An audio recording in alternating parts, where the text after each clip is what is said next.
Hey guys, how you doing today? Welcome back to my channel. Today I'm going to be bringing you this patch where you can make a bunch of really cool heavy bass plucks from tracks that I've heard recently from Tsuruda, LoJ, and I've got a little setup here that I based around a chi loop that showcases them, so let's go ahead and give that a little listen real quick.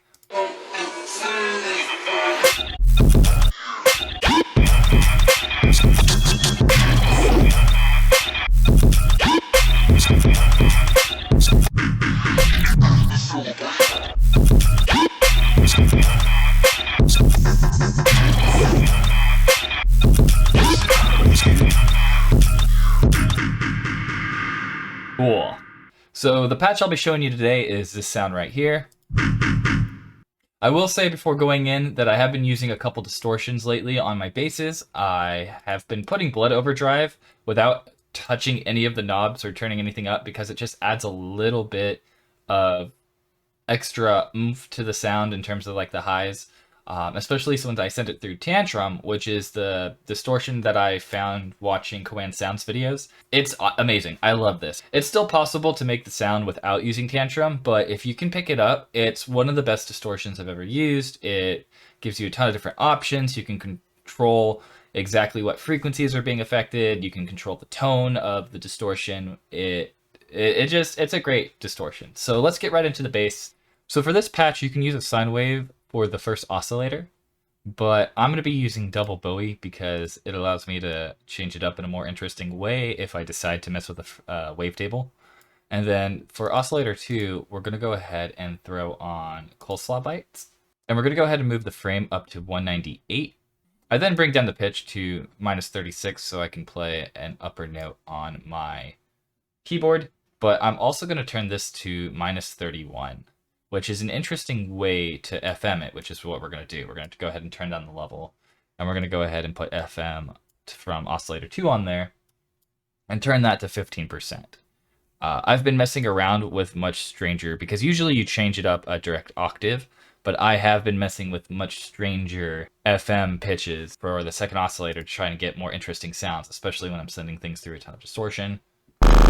So that's just going to give us a complete fart of a sound.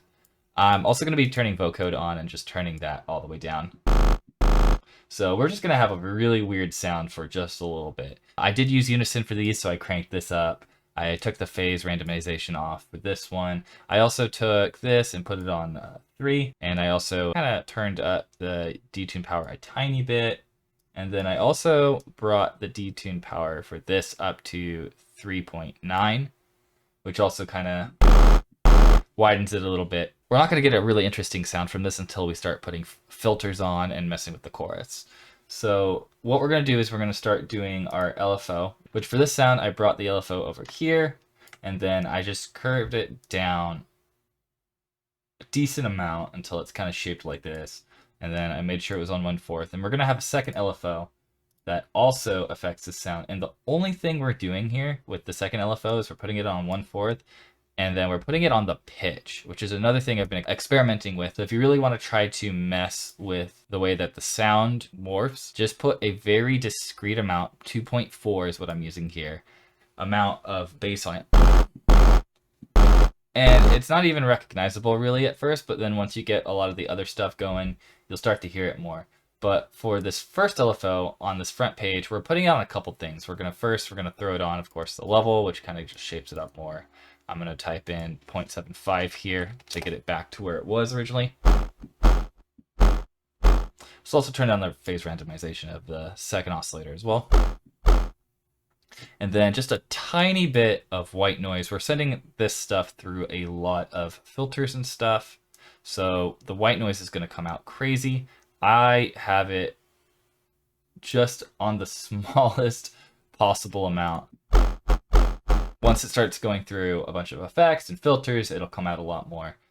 And as far as the front page goes, with the oscillators, we're kind of done messing with these, but we're going to go ahead and start putting the filters on, which honestly I usually do first. A lot of the time I will, before messing with a lot of this stuff, put filters on, because it allows me to kind of get the shape of the sound before I get to the timbre, and then I start messing with all of these. But let's go ahead and do that now. I put this on 58 Hz, so you can just type in the value right here. The Resonance is also on 39%, so I kind of flatten it out a bit. So right there's good. And then we're going to go ahead and send oscillator 1 and 2 through here. And we're going to go ahead and have LFO 1 go onto it up about 33. And we're just getting a small amount of movement right here. And then at the same time, we're also going to have it go through filter 2. So we're having filter 1 route through filter 2. And we're going to be using an analog notch in order to also create some more movement and texture. So we're going to be going ahead and putting that on 80 hertz and moving that up 44. So 80, 44. It kind of gives it a little bit more of a spectral vibe. And then now that we've done that, we can go into our effects and really start to change it up, which is by using the chorus, which I love putting it on freeze. And I love just, first I'll usually like bring the delays down a bit and then just see how this kind of messes with it. And I put it on 34% before then putting on the distortion, which is usually the next part of my chain. And for here, I'm just, ouch, that hurt. So let's turn that down a little bit.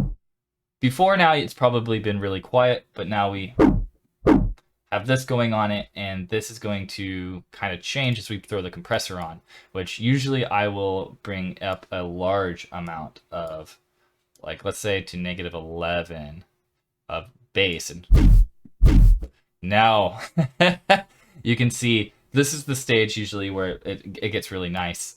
And then we can also bring in a ton of high as well, and then bring this up to like maybe 31.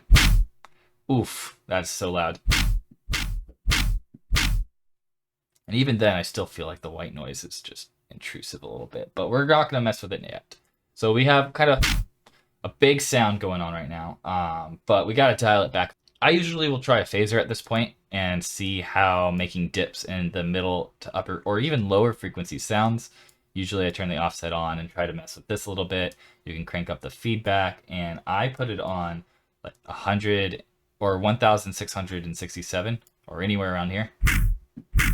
And I noticed that got us that really gritty grunt sound that I was kind of looking for. You can even, if you wanted to, bring down this a little bit if the highs are too much or anything like that. And then another thing I will do is also throw a delay on, but put this on seconds and just bring this down to a very small amount. And what this is doing is it's kind of layering multiple, it almost acts like a unison, but in a cooler way in my opinion, because you can just kind of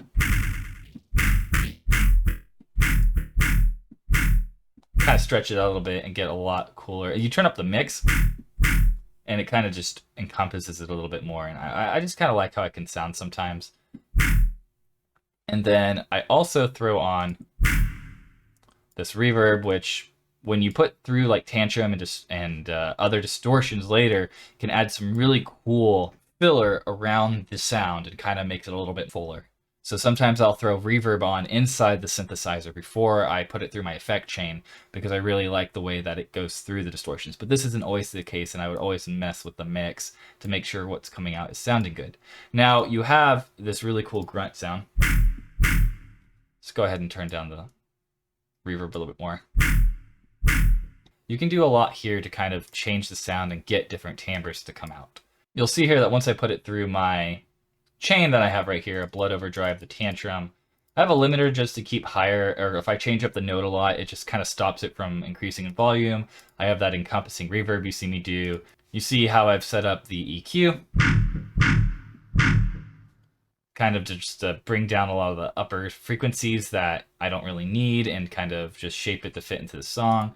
And then another limiter for whatever reason, which I don't even use it for anything. Get rid of it. But it's here that I can start to shape the sound a little bit more, so I see that, oh, I want my highs back. I realize that, oh, I see why I got a little bit more of this out. To kind of get more texture back. I kind of like the way that sounds, so I might like do this. Go ahead and put this back on 198 and undo what I did, just to get it back to what it was.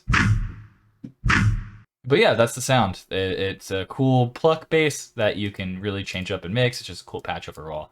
And that wraps it up. I'm going to be throwing this sound and a bunch of other sounds from that project up on my Patreon, which is going for just $3 if you want to get over 100 sounds for both Serum and Vital. It's a pretty sweet deal. If you want to help out this channel, it's the best way to support me. I also have a Discord server where you can drop your stuff and get to know some other artists, so if you want to kind of get more involved in the community, go ahead and look in the description to get a link to that. Otherwise, thanks for stopping by.